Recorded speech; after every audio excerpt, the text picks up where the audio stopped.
Bon jeudi les pirates, j'espère que vous allez bien parce que moi ça va bien.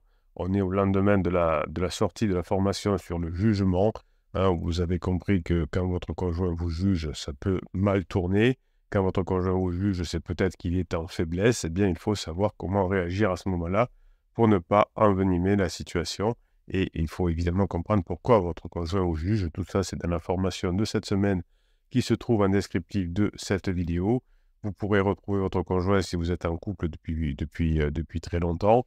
Même si votre conjoint vous a dit que c'est fini, qu'il ne reviendrait pas, à condition évidemment d'apprendre à le faire, de vous former, de mettre en application, de vous faire aider par les pirates qui vont vous aider à mettre en application les formations, de traverser les différentes phases de la crise et de filer en phase 4, la phase de grande intimité, la meilleure. Des milliers de pirates qui sont arrivés depuis 1999. Donc, pourquoi pas vous? Aujourd'hui, j'ai une question qui est: un ex me recontacte après 20 ans d'absence, me donne rendez-vous, souhaite me reconquérir sexuellement alors qu'il sait que je suis marié. Qu'est-ce que je dois faire?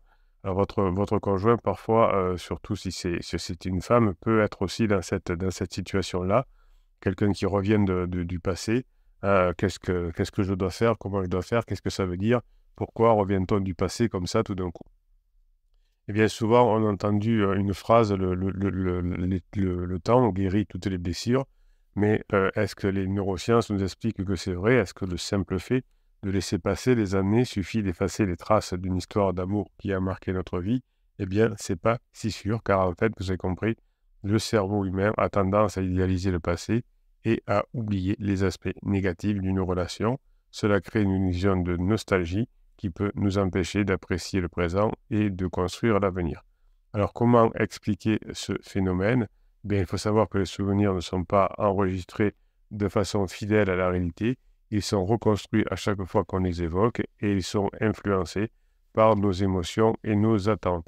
Ainsi, quand on repense à une personne qui nous a fait briller, on a tendance à ne retenir que les bons moments, les rires, les complicités, les gestes tendres, et on occulte parfois les disputes, les déceptions, les trahisons, les ruptures. On se dit que c'était mieux avant, que c'était le grand amour de ma vie, que c'était la personne de notre vie, évidemment. Ceci est un biais de mémoire qui peut nous jouer des tours, surtout quand on traverse une période difficile dans notre couple actuel.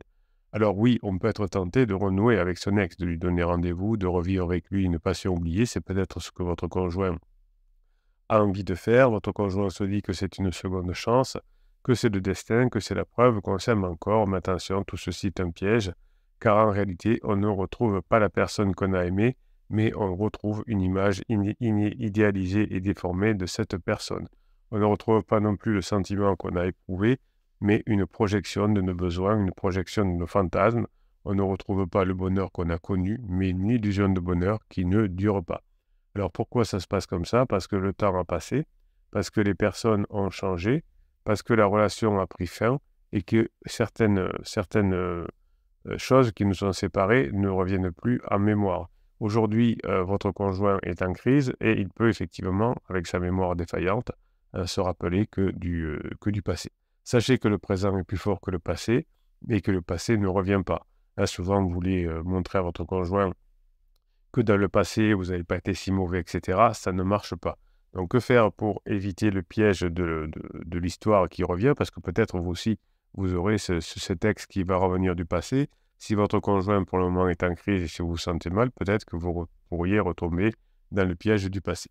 Eh bien, vous allez refermer la page d'une histoire même ancienne pour être heureux, hein, pour réussir une nouvelle relation. Il faut toujours fermer les anciennes. Donc c'est pour ça que peut-être votre conjoint va avoir besoin de fermer son ancienne histoire pour passer en phase 4 avec vous. Et c'est pour ça que votre conjoint, avec son pansement, ne pourra pas réussir, puisque vous avez une relation certainement de longue durée, vous avez beaucoup d'attachement, et il n'y a pas de deuil qui est fait de votre relation, donc il ne pourra pas y avoir quelque chose de sérieux construit avec pansement, évidemment, si vous ne commettez pas beaucoup d'interdits, mais surtout si vous mettez en application ce que vous trouvez dans les 150 formations du catalogue qui est en descriptif de cette vidéo. Donc il faut accepter que cette histoire fait partie du passé, mais le passé ne fait pas partie de notre présent et de notre avenir, c'est une trace, hein. Il faut reconnaître que cette histoire a porté du bonheur, mais aussi peut-être du malheur, et il faut remercier peut-être cette histoire pour ce qu'elle nous a appris. Mais une fois que l'histoire est terminée et que une personne revienne de l'enfance, de l'adolescence, ou il y a quelques années en arrière, eh bien, l'idée, c'est d'apprendre à la laisser partir, cette histoire-là. Donc, l'idée, c'est d'apprendre à se libérer de l'amour passé. Il y a beaucoup d'exemples là-dedans, hein. Évidemment, vous n'allez pas critiquer la personne qui est là et la personne qui revient du passé, hein. Bon, là, elle a peut-être envie de faire des choses avec vous parce qu'elle a sa mémoire qui est biaisée. Donc, vous pouvez lui écrire une lettre en expliquant effectivement que ben, c'est fini entre vous, que ça ne reviendra pas, que c'était certainement un bon moment, hein, mais vous allez lui écrire que ça ne sera malheureusement pas possible et qu'on lui souhaite une bonne idée. Évidemment, est-ce qu'on peut être ami avec cette personne avec qui on a une relation intime il y a longtemps? C'est très difficile. Alors ça peut arriver, il y a rien qui est impossible dans la vie, mais c'est tellement improbable et notamment, si on est mal en ce moment, c'est vraiment une relation pansement parce que comme je suis mal avec mon conjoint, que ce soit votre conjoint avec vous, peut-être vous avec votre conjoint suite à sa crise, eh bien on est vraiment dans une relation pansement. Là, l'idée, c'est de pouvoir libérer, la personne de votre ancienne histoire et aussi peut-être de pouvoir vous libérer vous-même parce qu'il faut penser à vous. Donc vous allez travailler sur vous, vous allez travailler sur votre estime de vous, sur votre confiance en vous, sur votre nouveau projet avec votre conjoint. Vous allez vous concentrer sur le positif, sur ce qu'on a, sur ce qu'on veut, sur ce qu'on peut et vous allez évidemment vous faire plaisir, vous faire du bien. Vous allez faire, de nouveaux amis peut-être si vous vous sentez mal, hein, avec les pirates et vous allez apprendre à vivre le présent et pas le passé. C'est ainsi que vous allez refermer l'histoire d'une histoire même ancienne, qui vous avait fait plaisir peut-être à l'époque, mais qui, si elle s'est mal terminée, c'est qu'il y avait des choses effectivement qui n'étaient pas possibles. Finalement, on va se rendre compte que cette histoire que l'on a vécue n'est pas nous. Les histoires ne sont pas nous. Ce sont nous sommes des acteurs au service d'une histoire, mais l'histoire, c'est pas nous. C'est comme au théâtre. Un acteur ou au cinéma vient servir une histoire, mais l'histoire n'est pas la sienne. Et même le personnage, justement, n'est pas le nôtre puisqu'il change. On est bien d'accord qu'on n'était pas le même à 15 ans qu'aujourd'hui, à moins que vous ayez 15 ans, bien sûr. Mais je ne suis pas sûr que vous écoutiez cette vidéo, ce podcast. Donc finalement, vous êtes un acteur au service d'histoires qui se passent, mais vous n'êtes pas ces histoires, mais aussi vous êtes des acteurs qui changent. Un acteur de théâtre, un acteur de cinéma ne peut pas, à 60 ans, jouer le rôle du jeune premier. Il va jouer d'autres histoires avec d'autres personnages. Donc vous, au fil de votre vie, évidemment, vous allez changer de personnage, évidemment, et évidemment d'histoire. Donc on ne peut pas revenir sur les histoires anciennes, on ne peut pas renouer une histoire ancienne, notamment parce que les deux acteurs ont évolué et le temps a évolué, la société a évolué, etc. Donc l'idée, c'est de vous rendre compte que vous avez d'autres histoires à vivre, d'autres personnes, d'autres bonheurs que cette histoire du passé. Pour votre couple actuel, vous allez récupérer votre couple en mettant en application les formations que vous avez dans le catalogue, évidemment en descriptif de cette vidéo. Mais vous allez vivre cette relation un peu comme une nouvelle relation. C'est pas vraiment une nouvelle relation, mais c'est une nouvelle phase.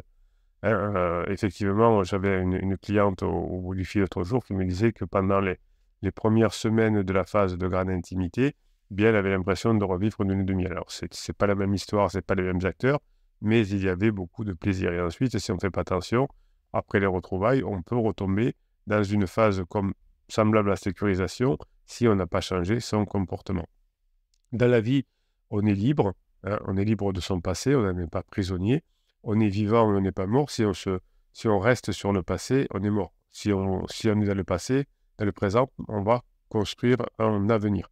Et c'est ce que vous allez faire dans votre couple. Peut-être que pour l'instant, votre conjoint est bloqué dans le passé, mais vous allez projeter votre couple dans l'avenir, dans la phase 4, même si pour l'instant, vous êtes en phase de crise ou en phase de sécurisation, d'exploration, pardon. Quand on a une histoire forte dans sa jeunesse, effectivement, on n'a parfois pas pu la terminer pour différentes raisons et on a besoin plus tard de fermer la page définitivement. Hein, si on se souvient de son premier amour, qu'est-ce qui a fait battre le cœur, qu'est-ce qui a fait rêver, qu'est-ce qui a fait souffrir? Ben, souvent, on a l'impression, comme c'est un des premiers amours qu'on a eu, on a l'impression que c'était merveilleux plus tard, que ça nous a marqué à jamais, que ça nous a fait grandir, que ça nous a changé, ce qui n'est pas faux. finalement, celui qui vous a échappé, celui qui vous a quitté, celui qui vous a manqué, reste dans un coin de mémoire, puisque c'était une des premières relations fortes que vous avez vues. Et dans un moment de faiblesse, ça peut revenir. Et évidemment, vous allez faire repartir ce passé dans un élan de sagesse, hein, qui est votre ex, votre ex c'est le passé, votre ex c'est du regret. Alors évidemment, si les deux personnes sont célibataires depuis longtemps et ont fait le deuil de la relation précédente, on pourrait éventuellement imaginer que l'on se retrouve, mais alors ce serait une histoire différente, on ne pourrait pas se baser sur l'ancienne histoire, ce serait presque comme deux inconnus qui se rencontrent dans la rue et qui vont commencer une histoire parce qu'ils sont célibataires, qu'ils ont fait le deuil de la relation précédente et qu'ils vont mettre cette histoire en compétition avec d'autres avant de choisir. Donc vous savez que vos histoires de jeunesse, entre guillemets, peuvent être fortes, profondes et intenses, et que dans un moment de crise et de faiblesse, eh bien, on peut avoir la nostalgie de cette relation, même si elle a été difficile, douloureuse et incomplète sur le moment, mais on ne s'en rend pas compte, hein, s'il y a eu une relation qui s'est terminée, même si on a déménagé ou des choses comme ça, si la relation avait été si forte, intense et profonde réellement, on aurait, déjà, on ne serait peut-être pas parti faire des études ailleurs ou je ne sais quoi, ou en tout cas, on se serait attendu, on serait revenu, on aurait trouvé des moyens. Donc ces histoires de jeunes adultes ne se terminent pas comme on le voudrait, elles sont souvent interrompues par des circonstances de la vie qui nous obligent à les laisser en suspens sans avoir pu les vivre pleinement, sans avoir pu les clore dignement. Ces circonstances peuvent être multiples, ces circonstances peuvent être variées. Par exemple, la distance, hein, vous avez peut-être dû vous séparer à cause d'un déménagement, d'un voyage, d'une mutation. Vous avez essayé de maintenir le contact, mais la communication s'est faite de plus en plus rare, de plus en plus difficile. Et finalement, à l'époque, vous avez fini par vous perdre de vue, par vous oublier, par vous remplacer. Souvent, c'est ce qui est arrivé à votre conjoint en crise. Il y a une histoire qui ne s'est pas terminée comme ça, parce que par exemple, qui s'est terminée comme ça, en raison d'une distance qui a changé. Et dans un moment de faiblesse, votre conjoint peut avoir envie de revenir avec cette personne qui va réapparaître sur Facebook, sur Instagram, ou des choses comme ça, ou que votre conjoint d'ailleurs peut chercher à recontacter dans ce moment de faiblesse. Vous avez pu vous séparer à l'époque où votre conjoint a pu se séparer à cause d'une opposition familiale, hein, d'une pression sociale, d'une différence culturelle. Peut-être qu'à l'époque, vous avez essayé de résister, mais le conflit s'est fait de plus en plus violent, de plus en plus insupportable, et vous avez fini par vous soumettre, par vous conformer, par vous sacrifier. Le travail, finalement, que vous avez dû faire à l'époque n'a pas suffi, et vous vous êtes séparés. Peut-être que même vous vous êtes séparés, d'ailleurs, en raison d'une carrière professionnelle. Vous avez dû partir très loin pour votre carrière, et cela vous a séparés. Même si vous avez fait un travail sur vous pour être plus léger, pour essayer de trouver des solutions, c'était trop compliqué. Alors, vous avez pu aussi vous séparer, par exemple, pour les études. Alors, pourquoi cette histoire peut revenir avec des regrets quand on est en faiblesse? Vous, parce que votre conjoint est aujourd'hui en phase de crise et vous dit qu'il ne vous aime plus, donc vous êtes en souffrance, et c'est tout à fait normal, ou votre conjoint est en souffrance parce qu'il est dans sa crise. Eh bien, chaque fois qu'on a une histoire qui ne se termine pas par un choix, mais par une contrainte, chaque fois qu'on a une histoire qui se termine non pas par un adieu, mais par un silence, chaque fois qu'on a une histoire qui ne se termine pas par une rupture, mais par une absence, eh bien, ces histoires ne se terminent pas, tout simplement. Elles restent en suspens, en attente, en espérance. Elles restent ouvertes, inachevées, inassouvies. C'est pour ça que vous, tant que vous n'aurez pas une rupture franche avec votre conjoint, genre je te mets dehors, je veux plus que tu reviennes et je fais un silence radio derrière, eh bien, il n'y a pas de fin à votre histoire avec votre conjoint avec laquelle vous êtes depuis longtemps, hein, puisqu'il n'y a pas eu de choix de part et d'autre de terminer cette histoire. Et cette histoire, votre histoire ne va pas se terminer ainsi. Souvent, on se sépare quand on est ensemble depuis longtemps par une contrainte, c'est-à-dire celui qui n'est pas en crise fait des interdits, fait des ultimatums, met la personne dehors, et c'est comme ça qu'on se sépare. Quand on n'a pas pu terminer une histoire d'amour, on a du mal à la laisser derrière soi. Donc, chaque fois que vous allez continuer votre histoire avec votre conjoint, que vous allez être agréable, que vous passez des bons moments ensemble, votre conjoint ne pourra pas considérer votre histoire comme du passé, votre conjoint ne pourra pas ranger votre histoire dans des souvenirs, votre conjoint ne pourra pas ranger, classer votre histoire dans des expériences, ce qu'on appelle le deuil. Donc finalement, votre conjoint ne pourra pas refermer, ne pourra pas clôturer, dépasser votre relation qui va donc du coup renaître grâce à votre changement, grâce aux formations que vous aurez mis en place. Donc finalement, à chaque fois que vous passez des bons moments avec votre conjoint, chaque fois que vous mettez les formations en place et que vous montrez que vous avez changé et que vous repassez des bons moments, eh bien votre conjoint va toujours être en alerte, en veille. Qu'est-ce qui se passe? Mon conjoint est en train de changer. C'est pas comme ça, c'est pas comme avant. Et notre relation redevient vivante, active et présente. Alors évidemment, par rapport à l'ancienne relation de votre ex, de votre conjoint avec son ex de l'époque, eh bien, quand il se sent mal, il garde une histoire dans un coin de sa tête, cette histoire d'amour ouverte qui revient à ce moment-là, et votre conjoint est exposé à la tentation de la rouvrir. Évidemment, ça n'ira pas très loin, mais n'empêche que la relation peut reprendre pendant quelque temps sous forme de relation pansement. Quand votre conjoint a été sollicité ou a sollicité l'autre, il a voulu avoir une illusion de bonheur, évidemment. Votre conjoint s'est exposé à la rechute tout simplement et il s'est laissé séduire, mais le piège va se refermer sur votre conjoint et sur son ex, veut revenir du passé. Donc attention vous aussi, si vous vous sentez mal, vous pourrez avoir ce piège qui se referme sur vous si vous allez revoir quelqu'un du passé, puisque vous allez rouvrir une histoire d'amour qui n'est plus la même. Vous allez vous rendre compte que la personne a vieilli, que la personne a changé, que la personne a perdu de son superbe. Votre conjoint veut revenir vers l'enfance pour ne pas vieillir, entre guillemets, et va revenir vers son histoire précédente, mais votre conjoint va se rendre compte peu à peu que cette histoire n'est plus adaptée, que cette histoire n'est plus compatible, que cette histoire n'est plus satisfaisante. Évidemment, votre conjoint se rendra compte aussi que cette histoire n'est plus tout simplement tout court. On est déçu, on s'est blessé, on s'est trompé. Alors, vous allez fermer la page, vous, de votre côté, d'une histoire d'amour même ancienne pour pouvoir être heureux. Pendant cette phase de crise de couple, vous allez balayer toutes les anciennes histoires que vous avez eues. Avec la formation, notamment sur le choc traumatique, vous aurez des exercices, notamment pour faire le MDR tout seul, et vous allez pouvoir balayer toutes ces anciennes histoires et ne plus être victime du bug de votre cerveau. Évidemment, on a, dans un moment de faiblesse, on a du mal à fermer la page d'une histoire d'amour ancienne pour être heureux. Mais pourtant, quand une personne vous recontacte après 20 ans d'absence, par exemple, elle va souvent vous dire qu'elle ne vous a jamais cessé de vous aimer, qu'elle regrette de vous avoir laissé partir, etc., etc. Donc, quand on est un peu en faiblesse, eh bien, on est attentif à cette chose. Mon conjoint me trompe actuellement, mon conjoint me rend malheureux. Et cette ancienne personne qui revient de l'enfance me dit qu'elle m'aime et qu'elle n'a jamais cessé de m'aimer, qu'elle est malheureuse dans son couple actuel, qu'elle s'ennuie, qu'elle a besoin de changement. Et là, on a un petit tilt dans notre tête. Le conjoint qui revient de l'enfance souvent dit qu'il est prêt à tout quitter pour vous, qu'il veut refaire sa vie avec vous et qu'il veut vous rendre heureux.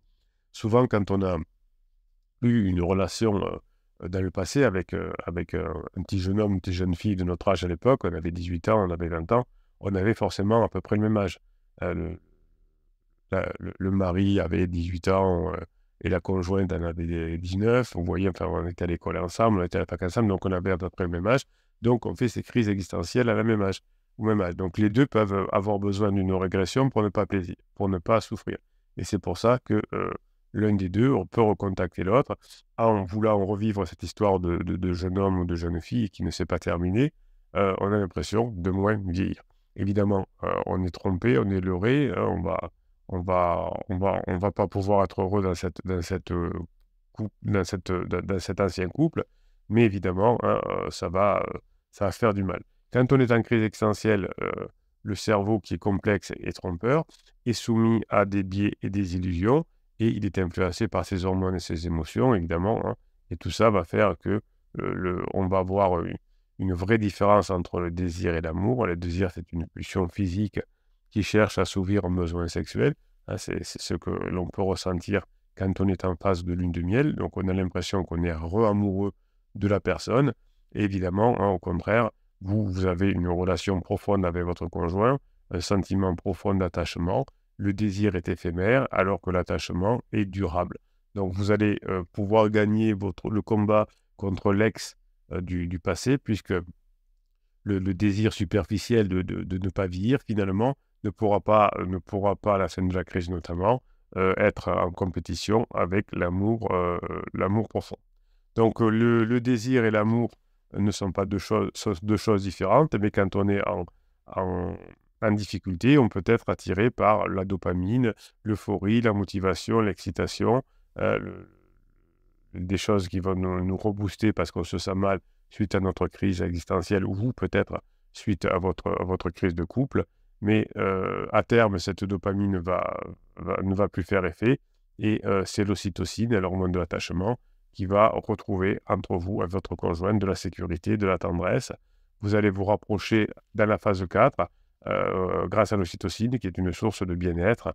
Vous voulez vous protéger, vous voulez vous garder, évidemment. Il va falloir quand même que vous montriez à votre conjoint que vous avez changé et que vous, maintenant, vous allez passer des bons moments ensemble dans la phase 4. Le cerveau humain cherche toujours à combler un vide affectif.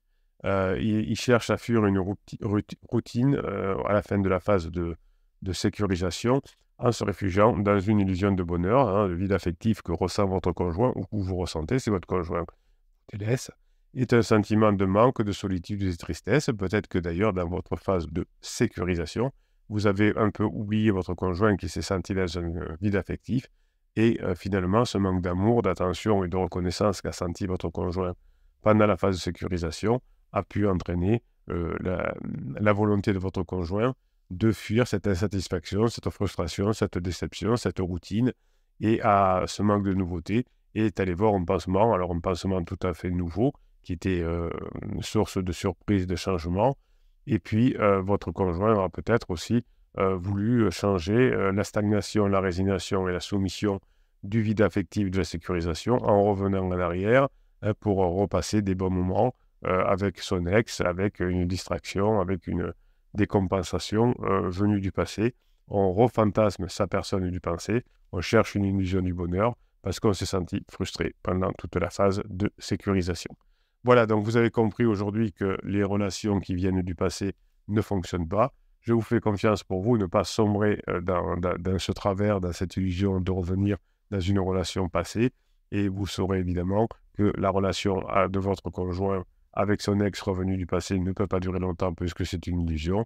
Ça vous permet d'apprendre, pendant que votre conjoint est dans cette illusion-là, vous de vous former, de mettre en application les formations pour qu'à la sortie de l'illusion, votre conjoint constate que maintenant vous passez des moments ensemble parce que vous avez changé véritablement en profondeur et de façon durable.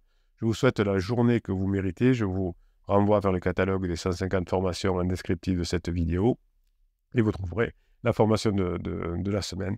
Comment réagir quand son conjoint nous juge et comment faire que ce jugement ne nous affecte pas beaucoup. Passez la journée que vous méritez, mes pirates adorés.